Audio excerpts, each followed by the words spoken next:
Journalist పిల్లలకు అన్ని private పాఠశాలలలో 50% రాయితీ ఇవ్వాలి. జర్నలిస్టుల సమస్యలను పరిష్కరించాలి అంటూ ఏపీ జర్నలిస్ట్ ఫోరం నేతలు కలెక్టర్ సీఎం సాయికాంత్ వర్మకు వినతి పత్రం అందజేశారు. ఈ సందర్భంగా జర్నలిస్ట్ ఫోరం అధ్యక్షులు చెవుల కృష్ణాంజనేయులు మాట్లాడుతూ జర్నలిస్టుల పిల్లలకు అన్ని ప్రైవేటు పాఠశాలలో 50% రాయితీ ఇవ్వాలని కోరారు. గుంటూరులో ఉన్న జర్నలిస్టులకు ప్రెస్ క్లబ్ నిర్వహించుకునేందుకు ప్రభుత్వ భవనాన్ని కేటాయించాలని విజ్ఞప్తి చేశారు. అర్హత కలిగిన ప్రతి విలేకరుకు డబుల్ బెడ్రూమ్ ఇళ్లు నిర్మించని డిమాండ్ చేశారు. దీనికి సానుకూలంగా స్పందించిన కలెక్టర్ సాయికాంత్ వర్మ ఎన్టీఆర్ స్టేడియంలో ఒక గదిని ప్రెస్ క్లబ్ కేటాయిస్తామని చెప్పడం సంతోషంగా ఉందని తెలిపారు. ఈ కార్యక్రమంలో జర్నలిస్ట్ ఫోరం సభ్యులు పాల్గొన్నారు. మిత్రులందరికీ నమస్కారం. ఈ రోజున కలెక్టరేట్ లో గ్రీవెన్స్ సందర్భంగా జర్నలిస్టులకు సంబంధించినటువంటి సమస్యల గురించి వాటి పరిష్కారం నిమిత్తం ఆంధ్రప్రదేశ్ జర్నలిస్ట్ ఫోరం ఆధ్వర్యంలో రిప్రజెంటేషన్ ఇవ్వడం జరిగింది.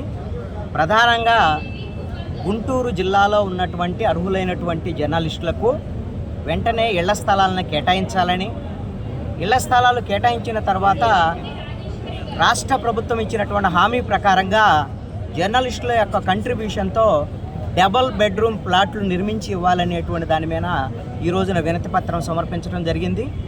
దీంతో పాటుగా గుంటూరులో మీడియాకు సంబంధించి ప్రెస్ క్లబ్ లేకపోవటం అనేటువంటిది మీడియాకు సంబంధించినటువంటి ప్రెస్ కాన్ఫరెన్స్ల నిర్వహణకు ఇబ్బందిగా ఉంది కాబట్టి ప్రెస్ క్లబ్ నిమిత్తము ప్రభుత్వ భవనాన్ని ఒకదాన్ని కేటాయించాల్సిందిగా ఈ రోజున విజ్ఞప్తి చేయడం జరిగింది.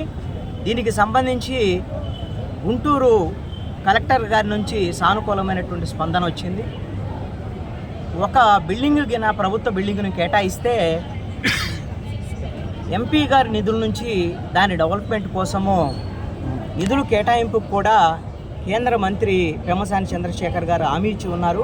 కాబట్టి ఒక ప్రభుత్వ భవనాన్ని ప్రెస్ క్లబ్ నిమిత్తం కేటాయించవలసిందిగా విజ్ఞప్తి చేయడం అనేటువంటిది జరిగింది.